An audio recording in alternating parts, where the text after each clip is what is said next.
A casing or tubing string will have several other pieces of equipment assembled within it. These are generically referred to as accessories. These can be shorter joints of pipe, or they can be specifically manufactured items. The quantity and diversity of accessories assembled within any string is purely dependent on the well design and the type of string being run. There are hundreds of different accessories that can be used, far too many for me to explain here. Let's go inside and we'll explain the most commonly used ones.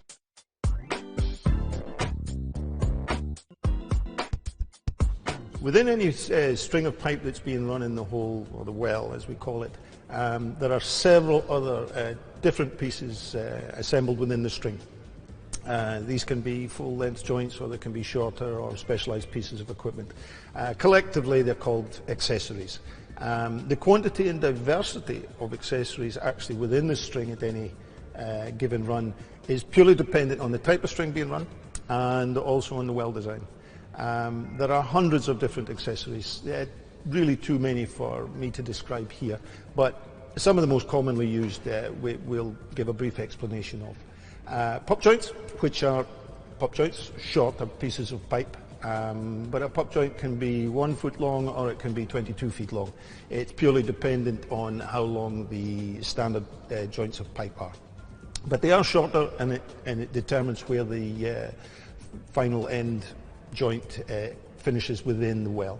Then there's crossovers, which again can be a full-length joint of 40 feet, or it can be 2 or 3 feet.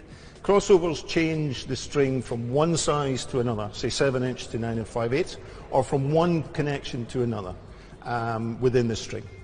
So that's all they do. They cross from one to another size or different type. And there's flow couplings. Flow couplings are very specialised, and they tend to be placed into tubing strings, production strings. And these vary from 6 feet to perhaps 9 feet, and they are the thickness of a coupling, which means they're much thicker than the standard OD wall thickness of pipe. These are placed in turbulent zones. They can be placed above and below a packer or side door entry valve to actually absorb the erosive effects of turbulence caused by that valve. Then in the casing strings, in the first few joints, there's always float equipment applied. This float equipment can consist of a float shoe and then perhaps a float collar. Collectively tends to be called the shoe track. This can be one joint, two joints, or several joints. Again, it depends on the design and the configuration. But a guide shoe, for instance, is a rounded-nosed piece of equipment put on the pin end of the first joint to guide the pipe and the string into the open hole section so it doesn't hang up. Float shoe is exactly the same as a guide shoe, except instead of being open bore to allow fluid to ingress of its own volition, it has a valve within it. Now that valve can be set to allow fluid to enter the pipe bore as it's being run, or not, depending as the case may be.